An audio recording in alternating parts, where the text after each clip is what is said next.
certains Sénégalais n'ont pas jugé bonne. Mais moi, je pense que, très honnêtement, il n'est pas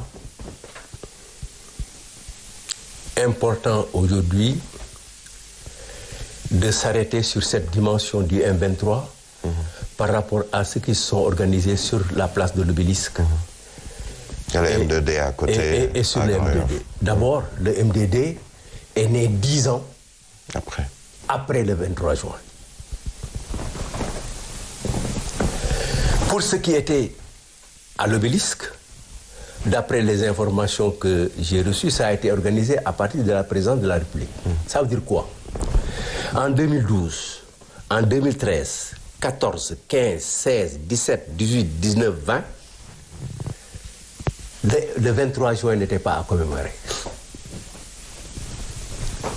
Par conséquent, la commémoration du 23 juin par cette équipe, par ce groupe, est incidemment politique parce que voulant empêcher que les Sénégalais puissent se réunir autour d'un axe de combat pour célébrer le 23 juin. Avec le M2D. Oui, avec le MDD. N'attends pas trop politisé, finalement. Oui, mais le MDD est un mouvement politique. Le MDD, c'est un mouvement politique. Le M23 n'était pas un mouvement aussi politique que le MDD. Le 23 juin, ça n'a pas été une révolution.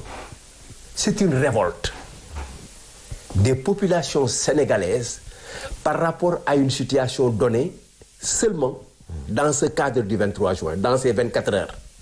Faire en sorte que la loi portant élection du vice-président de ticket présidentiel avec son pourcentage ne passe pas. Et le quart bloquant. C'est tout. Et quand les populations sont arrivées aussi, il faut reconnaître qu'il n'y a pas eu d'autorisation, on en parle. Mais le président de la République a toujours dit aux Sénégalais, Abdoulaye Wade, que vous n'avez pas besoin d'autorisation. Vous n'en avez pas besoin. On a vu ce jour-là des citoyens jusque devant les grilles de l'Assemblée nationale. Oui, mais parce que dans notre conception de l'information de la manifestation, nous libéraux, en tout cas notre régime, a toujours pensé que le préfet, l'État, devait se mettre en disposition pour permettre à ceux qui veulent manifester de manifester dans le lieu, à l'heure et le jour voulu. Et prendre toutes les dispositions pour que cela se fasse. Je pense qu'il est de notoriété publique que nous avons laissé des gens se manifester à la pénance de l'indépendance. Je ne pense pas que depuis l'arrivée du général de Gaulle, on ait eu une manifestation à la place de l'indépendance. Il faut que les Sénégalais reconnaissent ces faits historiques. Est-ce à dire, Doudou Wade, que le PDS, le régime du PDS était bien plus démocratique que celui de l'APR aujourd'hui ou de Benno Bokk Yakaar? Il vous appartient, après l'analyse de ces 23 juin, vous en tant que journaliste, parce que c'est ça aussi votre qualité intellectuelle, les faits sont tutus et sont à rapporter, mais le commentaire est libre. J'attends votre comparaison ce soir en comparaison de cette affaire-là. Mais je vous dis que ce n'est pas comparable. Parce que nous avons dit aux gens, écoutez, au ministre de l'Intérieur, vous pouvez laisser les gens se manifester, il peut ne pas y avoir de... Peut-être que nous avons mal analysé la situation. Nous avons à gauche et à droite. Et ensuite, il y a un élément important qui s'est passé le 23 juin pour que la situation sorte de l'ébullition et explose. Moi, je suis rentré le dernier à l'Assemblée. Quand je rentrais à l'Assemblée, pratiquement tous les députés étaient dans les alentours, à l'intérieur. D'ailleurs, je regarde encore ma collègue Ndeye Gueye Cissé, quand on lançait des pierres, je rentrais, qui disait, parce que mon véhicule s'est garé, on a ouvert les portes, je suis rentré. Alors, président, Bon, mais quand je rentrais, au moment où j'ai arrivé, j'ai vu Farba Senghor sortir de chez lui avec une femme toubab. Vous reprenez les films et vous verrez que ça a été un élément détonateur de cette confrontation qu'il y a eu. Cette confrontation, nous l'avons vécue au niveau de l'Assemblée et nous avons quand même suivi les péripéties. Nous avons eu des échanges plusieurs fois au niveau du bureau du président. Certaines petites réunions y ont assisté Imam Mbaye, parfois Moussa Sy, le ministre d'État, le garde des Sceaux, le président de l'Assemblée, parce qu'on a eu plusieurs suspensions de séance. C'était pour prendre la température dehors et la température au niveau du gouvernement qui avait déposé ce projet de loi. Et en définitive, quand nous avons vu que la situation était comme telle, d'abord en commission, 39 amendements ont été faits et le texte a été totalement dénaturé. Ensuite, le lendemain, le président Abdoulaye Babou lui-même a pris l'initiative de demander une audience au président de la République, chef de l'exécutif, et nous a demandé de l'accompagner, le président Mamadou Seck et moi.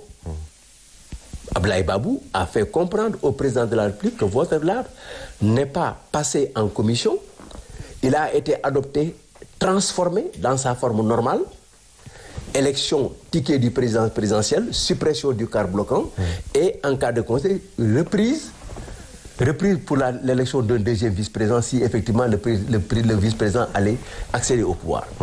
Mais là, nous avons manqué de sérénité, juste en ce moment-là. Parce que si nous étions plus sereins, le 22 juin, on aurait pu organiser une conférence de presse et dire aux journalistes, voici la loi que nous avons amendée et adoptée. Et au vu des choses, nous n'aurions pas, je pense, la situation que nous avons vécue au 23 juin. Il n'empêche que vous avez reculé, comme on peut le dire, était très démocratique, en tout cas c'est ce que les gens un pouvoir ne recule pas face à son peuple. Il s'adapte au désir et au vœu de son peuple. C'est pas reculer. Si vous pensez que c'est reculer quand vous avez votre peuple devant vous, vous vous trompez, c'est parce que vous n'avez rien compris par rapport à la souveraineté nationale. Surtout dans une assemblée. Quand vous êtes dépositaire de la souveraineté nationale, vous êtes à l'assemblée pour vous exprimer. Vous avez toutes les populations qui viennent vous dire, cessez de parler pour nous, passez-nous le micro. Écoutez, vous êtes maître de cérémonie, vous passez le micro et vous disparaissez. Ce n'est pas ce qui s'est fait le 25 juin 2021. Mais le 25 juin, encore une fois, à Dakar avec l'Assemblée, cette nouvelle... je ne pense pas que ça soit la dernière épreuve du président Macky Sall. Je ne pense pas. De mon point de vue personnel. Expliquez-vous. Est-ce à dire qu'il y a eu un 25 juin, il y aura peut-être... Tel que je vois les choses, nous avons eu le 5 mars. Le 3 mars. Le 3 mars. Le président semblait avoir compris, mais il prend comme ça des décisions, qui sont ces décisions qu'il peut prendre, mais qu'il doit pouvoir discuter avec les populations. Mais ça n'a pas été fait. Nous allons encore vers d'autres difficultés, qui seront certaines. D'abord, nous sommes en fin de législature, c'est très compliqué en fin de législature. Les députés sont lassés. Les interrogations sont multiples. Vu la situation politique, est-ce que je reviendrai à l'Assemblée nationale? Dans quelle situation que je serai? Par rapport à la situation d'avant 2017 et la situation après 2022, dans quelles conditions sociétales que j'étais? Écoutons, les attributs du député sont extrêmement immenses, qu'on ne peut pas les traduire en système monétaire pour dire voici ce que ça vaut. Et justement dans ces questions... Dans cette affaire-là, par contre, il est extrêmement difficile d'abord de mobiliser l'Assemblée. Il y a les prêts, il y a les dettes, il y a plusieurs choses. Il y a le souci de redevenir député. Par conséquent, donc, nous allons vers des situations extrêmement compliquées. D'abord pour mobiliser les députés. Heureusement qu'aujourd'hui, pour voter une loi constitutionnelle, on n'a pas besoin d'une majorité qualifiée. Mais on aurait pu avoir des problèmes si nous avons des dispositions normales sur la révision constitutionnelle. Bon, maintenant, regardons faire.